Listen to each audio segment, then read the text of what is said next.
Hi everyone, welcome to Magnet Brains Hindi Medium. This is Palak Rakhani, your English educator. Dear Class 8 students, जैसा कि आप देख सकते हैं इस वीडियो में हम शुरुआत करेंगे एक ब्रांड न्यू चैप्टर की, चैप्टर नंबर 5, जिसका नाम है 1, 2, 3। तो अब लग रहा है कि मैम क्या ये मैथ्स का कोई चैप्टर है? नहीं भाई, बहुत ही इंटरेस्टिंग सी ये स्टोरी है एंड इससे जो है कहीं ना कहीं एक किंग को रियलाइज होता है कि वो समझता है कि वही सबसे ज़्यादा पावरफुल है, लेकिन उसे हकीकत पता चलती है। तो थोड़ी इंटरेस्टिंग स्टोरी लग रही होगी, बहुत ज़्यादा इंटरेस्टिंग है। वीडियो के एंड तक बने रहो ताकि आपके सारे डाउट्स जो हैं बिल्कुल क्लियर हो जाएं। Let's begin with the class and again explanation बता देती हूँ। पूरी स्टोरी अपन ने दी है, उसमें लाइन टू लाइन में समझाऊंगी, इंग्लिश हिंदी दोनों में एक्सप्लेनेशन रहेगा। Now before beginning the actual lesson एक वार्म अप कर लेते हैं। जैसे एक्सरसाइज से पहले करते हो ना वार्म अप, वैसे एक छोटा सा वार्मर है। अब आपको आइडिया देने के लिए बताती हूँ। यहाँ पे एक सवाल है, some people use their body language. Body language यानी क्या होती है? एक तो होता है हम मुंह से बोल रहे हैं, मैं बोल रही हूँ, आप सुन रहे हो, पलक मैम की बात बिल्कुल समझ आ रही है। लेकिन एक तरीका होता है, मैंने यहाँ पे कुछ नहीं बोला लेकिन मैं आपको ऐसे कर रही हूँ। तो इसका क्या मतलब है? पहले तो समझोगे शायद मैम या तो हाई कर रही है या तो बाय कर रही है, या फिर मैंने ऐसे बनाया मुंह गुस्से में तो ऐसा लगेगा मैम गुस्सा कर रही है, या मैं अपने फिंगर से इशारा करूं ऐसे तो बोलोगे ये तो 4 है। सो विच मीन्स ऐसे भी तरीके होते हैं, ऐसे भी कुछ लोग होते हैं जो मे बी अब बोल नहीं पाते हैं या सुन नहीं पाते हैं, लेकिन बॉडी लैंग्वेज का इस्तेमाल करके अपनी बात को कहते हैं। So have you met such persons? क्या आप अपनी लाइफ में ऐसे किसी इंसान से मिले हैं कभी, और ऐसा हुआ है तो आपने उनसे कैसे कम्युनिकेट किया है? अगर किसी का ऐसा कोई पर्सनल एक्सपीरियंस है, इंटरेस्टिंग था, so you can tell me in the comment section कि इंस्टेड ऑफ योर माउथ, मतलब बोलने की जगह अगर आपने कभी बॉडी लैंग्वेज, फेशियल एक्सप्रेशंस, कुछ डांसर्स होते हैं क्लासिकल डांसर्स स्पेशली, तो क्या होता है अपन उस तक बोलते नहीं है, लेकिन फेशियल एक्सप्रेशन से सब क्लियर हो जाता है कि व्हेन यू आर डांसिंग तो गुस्से वाला है डांस, है ना, या फिर बहुत स्वीट सा डांस है। So it depends, right? तो कहीं ना कहीं समझे हो, अगर ये वार्म अप है तो मैम पूरे लेसन में कहीं ना कहीं बॉडी लैंग्वेज की कहानी है। You are absolutely right. So सभी का जो है सस्पेंस बन गया है। So let's begin with the actual lesson. अब ये जो है एक राजा की कहानी है। Once there was a rich and powerful king, यानी एक समय की बात है, एक बहुत ही ताकतवर और बहुत ही अमीर, अब राजा है तो भाई बहुत पैसे थे उसके पास, बहुत ही अमीर राजा था, ठीक है। He thought that no one in the world was as powerful as he was, and ये होता ही है, इंसान के पास जब पावर आता है तो एक बोलते हैं ना अहंकार आ जाता है अंदर से कि मेरे अलावा इस दुनिया में कोई भी इतना ताकतवर नहीं है जितना मैं हूँ, है ना। मतलब कहीं ना कहीं एक अंधकार आ जाता है, उन्हें लगता था कि मैं ही सबसे ज्यादा पावरफुल हूँ। और क्यों ना हो भाई, उन्हें लगता है राजा है, पावरफुल है, पूरे जो है सैनिक उनके कहने पे कुछ भी कर सकते हैं, है कि नहीं। So but he told no one about it. No one about it यानी उनने किसी को बताया नहीं कि मैं कितना पावरफुल हूँ, और मैं मतलब पावरफुल इन द सेंस कि होता है ना, इंसान को अंदर से लगता है कि मैं बहुत ही ज्यादा दिमाग वाला हूँ, ये हूँ वो हूँ। So one day he began to wonder whether other could guess what he was thinking. तो एक दिन उन्हें ऐसा लगा, होता है ना मन में उनके काफी विचार चलते थे लेकिन वो लोगों को बताते नहीं थे। तो उन्होंने एक बार सोचना चालू किया। वंडर यानी वो सोच रहे थे कि क्या कोई उनकी जैसे गेस कर सकता है, यानी वो दिमाग में क्या सोच रहे हैं, क्या कोई अनुमान लगा सकता है, या छोटी बात मैं बताऊं तो क्या कोई उनका दिमाग पढ़ सकता है, ऐसा वो सोचते थे। ऐसे बहुत लोग होते हैं जो एक्चुअल में बातें कहते नहीं है, उनके दिमाग में बहुत चीजें चलती हैं। So the Raja was thinking कि मैं इतना पावरफुल हूँ, मैं इतना समझदार हूँ, तो क्या मेरे जैसा कोई है जो बिल्कुल मेरे जैसा सोचता हो, इतना हाई क्लास सोचता हो, इतना पावरफुल हो। सो वही उनके दिमाग में आया। तो अब जैसे ही राजा जी के दिमाग में आया तो उन्होंने किसको बुलाया? सभा को बुलाया। So he called all his officers and servants and asked them to tell him what thought was in his heart. तो उन्होंने सभी को बुलाया, अपने जितने भी ऑफिसर्स थे, जितने भी नौकर थे, सर्वेंट्स थे, सबको बुलाया और सबसे पूछा कि क्या आप लोग पता कर सकते हैं मेरे दिल में, दिमाग में क्या ख्याल चल रहा है। So many of them made guesses. Guesses यानी सबने जो है तुक्के मारे कि अरे भाई राजा जी खुश हो जाएंगे ना तो मजे आ जाएंगे, तो सबने तुक्के मारे कि आप ये सोच रहे हो, अच्छा आप ये सोच रहे हो। लेकिन no one could satisfy the king with his answer. किसी का भी उत्तर जो है किंग को संतुष्ट नहीं कर पाया। यानी ऐसा कोई भी नहीं था उनकी पूरी सभा में, ना उनके ऑफिसर्स ना उनके सर्वेंट्स, जो एग्जैक्ट बात बता पाए जो राजा के दिल में चल रही थी, राइट। तो अब कहानी यहाँ खत्म नहीं होती है, राजा को तो चाहिए था कि ऐसा कोई मिल जाए। So then the king ordered his minister to find someone who could guess his thought. तो अब वो रुका नहीं, उसने किसको बुलाया? होता है ना राजा का हमेशा से अपन देखते हैं कौन है? मंत्री जी। मंत्री जी करते हैं सभी चीज का सोल्यूशन। तो उन्होंने बुलाया अपने मिनिस्टर को और उन्होंने कहा कि ऐसा कोई भी ढूंढ के लाओ, यहाँ से लाओ, दूसरे जगह से लाओ, कहीं से भी, पूरी जगह से ढूंढ के लाओ कि जो मेरे दिमाग में क्या चल रहा है उसे पढ़ पाए और समझा पाए। सो अब भाई मंत्री जी को तो प्रॉब्लम हो गई। He gave the minister exactly a month's time to find that person। और समय कितना दिया? मात्र 1 महीना, कि मंत्री जी जाइए and with in a month आप ऐसा इंसान ढूंढ के लाइए जो कि मेरा दिल और दिमाग पढ़ सके, यानी जितना पावरफुल मैं हूं, जो थॉट्स मेरे पास आ रहे हैं वो कोई पढ़ के बता सके।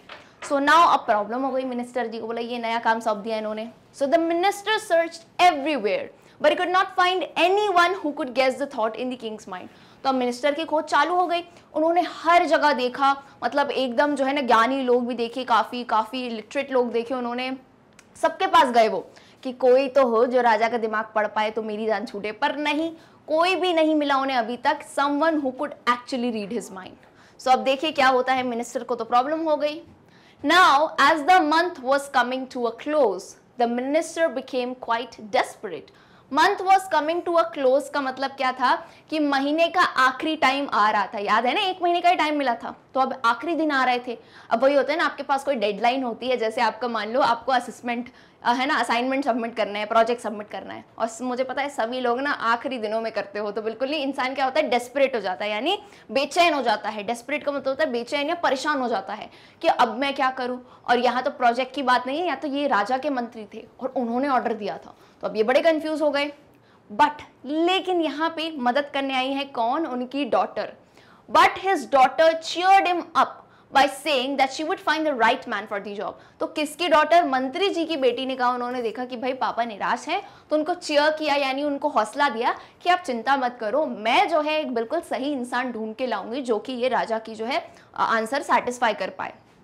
तो अब मंत्री जी ने भी कहा ठीक है, बेटी है बोल रही है, all right let's see what you can do said the minister. तो मिनिस्टर ने कहा ठीक है देखते हैं, यानी सब कहीं ना कहीं उसकी मदद करने की कोशिश कर रहे थे। तो क्या लगता है आपको, मिलेगा इंसान या नहीं? Let's C.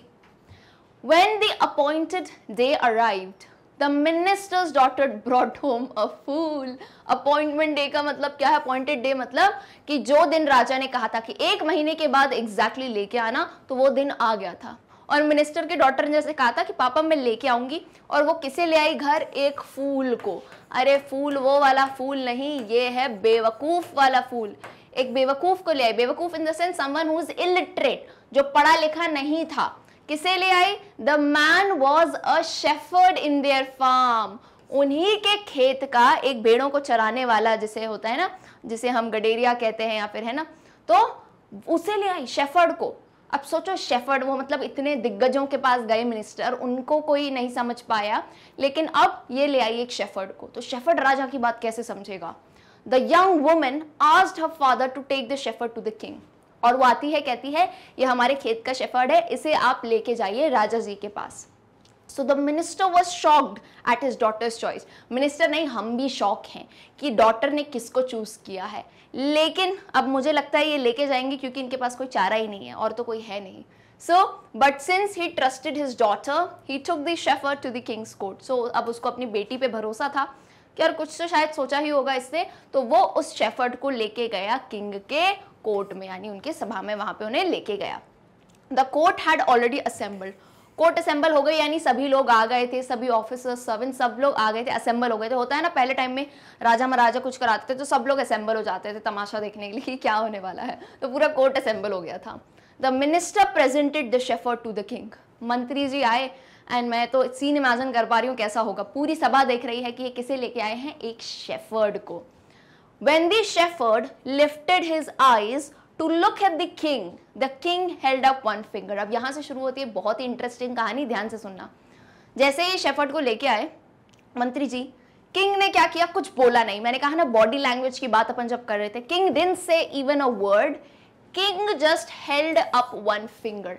Held up one finger का मतलब क्या होता है, हेल्ड पास्ट टेंस से किस वर्ड का, होल्ड वर्ड का। तो हेल्ड अप वन फिंगर यानी एक उंगली उन्होंने उठाई, यानी ऐसे मैं दिख रही हूँ, मान लो मैं राजा हूँ, है ना, मैं राजा हूँ, तो यहाँ पे ऐसे एक उंगली उन्होंने उठाई, कुछ भी नहीं कहा, एंड ये बात कोई भी नहीं समझ पाया।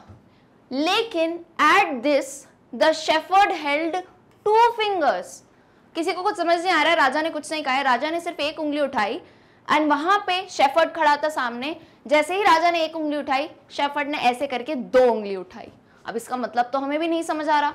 Then the king held up 3 fingers, तो ऐसा लग रहा है 1 2 3 तभी नाम है ना, 1 2 3 चल रहा है इनका बढ़िया। तो पहले क्या किया, राजा ने 1 उंगली उठाई, तो यहाँ पे शेफर्ड ने 2 उंगली उठाई, फिर राजा ने क्या किया, 3 उंगली उठाई। अब इसके बाद क्या होता है, but at this the fool shook his head violently and tried to run away. लेकिन अब 4 उंगली नहीं उठाई, डोंट वरी। अभी क्या हुआ, फूल यानी शेफर्ड की बात हो रही है, shook his head. Shook word जो है पास्ट टेंस है किसका, शेक का। शेक का मतलब क्या होता है, ऐसे सर हिलाना, वायलेंटली यानी बहुत जोर से उसने सर हिलाया। यानी राजा ने जब 3 किया तो उसने कहा नहीं नहीं, तो शायद कोई तीसरा नहीं है, और ऐसे किया कि जैसे वो भग रहा हो, and he tried to run away, वहां से वो भग गया। अब ना तो हमें समझ आया और ना ही मिनिस्टर को। सो the minister could not understand what happened. ना इन्होंने कुछ बात की, ना मुंह खोला, सिर्फ 1 2 3 उंगली उठाई और कहानी खत्म हो गई। तो मिनिस्टर को भी समझ नहीं आया। So he begged the king to explain things to him. हम भी बेग कर रहे हैं, उन्होंने अनुरोध किया, विनती की कि किंग जी हमें भी समझा दो, ये चल क्या रहा है 1 2 3 उंगली का कमाल, और ये जो शेफर्ड है इतनी जोर से मुंह हिला के क्यों दौड़ा, जैसे कुछ ना कर रहा हो वो। सो अब किंग समझाते हैं बात को। When I held up one finger, said the king. जब आप बेटा इन डबल इन्वर्टेड कॉमास को देखते हो ना, इसका मतलब है कि ये किंग की एग्जैक्ट कही हुई बातें हैं। तो किंग ने क्या कहा कि जब मैंने 1 उंगली उठाई, I asked the man whether I alone was king, मतलब मन ही मन में बातें, इशारों ही इशारों में बातें होने लगी। मान लो किंग की बात वो शेफर्ड, जिसे ये फूल कह रहे थे, इलिटरेट इंसान, भेड़ों को चराता था वो, तो बस वो बात समझ गया।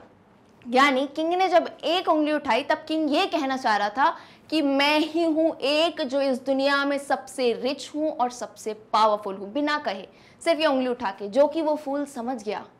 लेकिन अब याद करो, जब किंग ने 1 उंगली उठाई थी तो शेफर्ड ने क्या किया, 2 उंगली उठाई।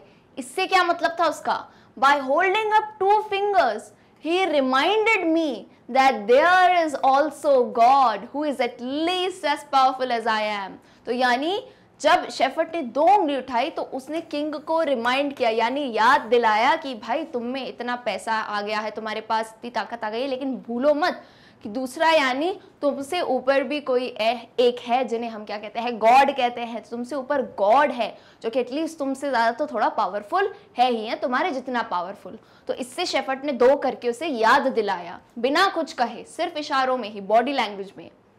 Then I asked him whether there was a third. तो याद कीजिए वो किंग ने तीसरी ऐसी उंगली उठाई थी, तो उसका मतलब था वो पूछे थे अच्छा दूसरे तो गॉड है, तीसरा भी कोई है क्या सही में। And he strongly denied the existence of a third. Strongly यानी उसने बहुत ही जोर से इनकार किया, डिनाई यानी इनकार करना, कि ऐसा कोई तीसरा एग्जिस्ट नहीं करता है, यानी तुमसे ऊपर कौन है, मेन गॉड है। And this man really red my thoughts. तो सोचो इतने सारे लोगों को वो लेके आए थे, इतने सारे लिटरेट लोग थे, इतने सारे एजुकेटेड लोग थे, लेकिन कोई भी किंग की बात को नहीं समझ पाया। लेकिन ये एक शेफर्ड, एक जो है अपने फूल जिसे हम कह रहे थे पहले, उसने जो है किंग का माइंड पढ़ लिया। I have been thinking that I alone was powerful, but he has reminded me that there is also God, but no third। तो उसने क्लियरली जो है बोल रहा था कि मैं तो हमेशा से ये, क्योंकि इतना ताकत आ गया था, मैं सोचता था मैं ही सर्वप्रथम हूँ, लेकिन उसने मुझे याद दिलाया कि जो है भगवान भी है, जो गॉड जिन्हें हम मानते हैं वो मुझसे ऊपर है, एक डिवाइन पावर है जो मुझसे ऊपर है, एंड तीसरा कोई नहीं है। यानी with body language only these two communicated, and कहीं ना कहीं we can relate that the shepherd exactly read what was in king's mind. So I hope काफ़ी इंटरेस्टिंग और सस्पेंसफुल स्टोरी थी। इसका तो मतलब एंड जो है हमने किसी ने नहीं सोचा था कि एक शेफर्ड जो है किंग का दिमाग पढ़ पाएगा और इतनी अच्छे से ये कॉन्वर्जेशन चल पाएगी। सो आई होप तभी जो है ना इस चैप्टर का बड़ा इंटरेस्टिंग नेम है 1, 2 एंड 3। सो आई होप कि आप सभी को ये जो है शॉर्ट एंड स्वीट से चैप्टर समझ आया होगा। अगर चैप्टर अच्छा लगा है तो मुझे कमेंट सेक्शन में ज़रूर बताएं। वीडियो को लाइक एंड अपने सभी क्लास 8 दोस्तों के साथ शेयर करें, ताकि फ्री एंड क्वालिटी एजुकेशन जो है सभी को मिल पाए। एंड आपको बता दूं कि आप अगर 8th क्लास में आपके कोई भी फ्रेंड्स हो जो दूसरे क्लास में हो, दूसरे बोर्ड्स में हो, आप उनके साथ हमारे चैनल शेयर कर सकते हैं, या फिर हमारी वेबसाइट www.magnetbrains.com पे भी जा सकते हैं। सभी वीडियोस अरेंज है sequentially and free of cost. So stay tuned, अगले वीडियो में मिलेंगे हम, जहां पे हम इसी चैप्टर के क्वेश्चन आंसर्स को डिस्कस करेंगे। See you all till then, good bye.